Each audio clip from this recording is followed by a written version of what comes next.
अंधेरी रात, हल्की बारिश और गांव की सुनसान गलियां।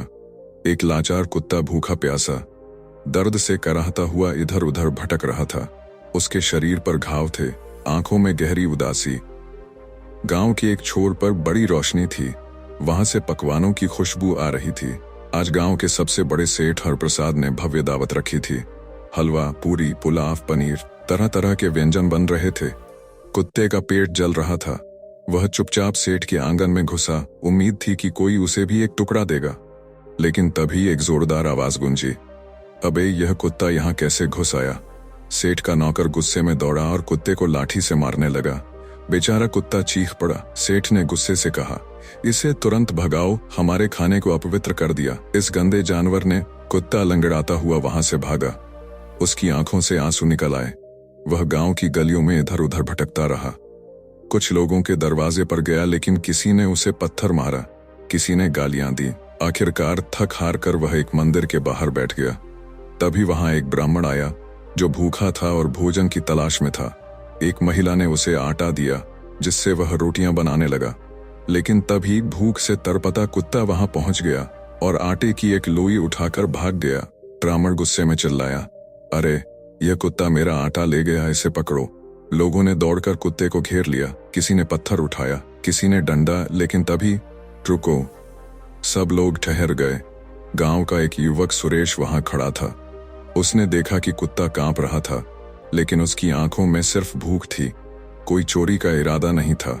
सुरेश ने ब्राह्मण से कहा, पंडित जी, यह जानवर भूख से मर रहा था, इसलिए इसे मजबूरन रोटी लेनी पड़ी। क्या यह अपराध है? ब्राह्मण नाराज होकर बोला, कुत्ते को छूकर खाना अपवित्र हो जाता है, इसने मेरा भोजन अपवित्र कर दिया। सुरेश को यह सुनकर झटका लगा। अगर यही रोटी किसी गरीब इंसान ने ली होती तो क्या आप उसे भी मारते? कोई जवाब नहीं आया। कुत्ता धीरे धीरे वहां से भाग गया और एक आश्रम की ओर चला गया। वहां एक महात्मा ध्यान कर रहे थे। कुत्ता उनके पास जाकर बैठ गया। महात्मा ने आंखें खोली और मुस्कुराते हुए अपनी थाली से एक गरम गरम रोटी निकालकर कुत्ते के सामने रख दी। सुरेश ये सब देख रहा था। उसने महात्मा से पूछा, गुरुदेव, आपने इस गंदे कुत्ते को अपनी थाली से खाना क्यों दिया? क्या इससे कोई लाभ होगा?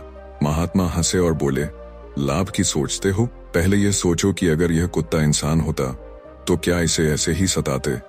सुरेश को एहसास हुआ कि समाज ने अपनी करुणा खो दी है। महात्मा ने आगे कहा, मनुष्य खुद को सबसे श्रेष्ठ मानता है, लेकिन दया रहित श्रेष्ठता का कोई मूल्य नहीं। यह कुत्ता कभी अपने मालिक का वफादार साथी था, लेकिन जब मालिक मर गया तो इसे घर से निकाल दिया गया। आज यह भूखा प्यासा दर दर की ठोकरें खा रहा है। सुरेश को अपनी गलती का एहसास हुआ। उसे अपनी दादी की बातें याद आईं, पहली रोटी गाय के लिए और आखिरी रोटी कुत्ते के लिए निकालनी चाहिए। तो क्या सच में कुत्ते को रोटी खिलाने से कष्ट दूर होते हैं? सुरेश ने पूछा। महात्मा ने उत्तर दिया, जो भूखे को खिलाता है उसे खुद भूखा नहीं रहना पड़ता। यह केवल अंधविश्वास नहीं बल्कि कर्म का नियम है। जब तुम किसी असहाय को भोजन देते हो तो भगवान तुम्हारी झोली खुशियों से भर देते हैं। उस दिन से सुरेश ने संकल्प लिया कि वह हर दिन किसी भूखे कुत्ते को रोटी खिलाएगा। धीरे धीरे गांव के और लोग भी यह करने लगे।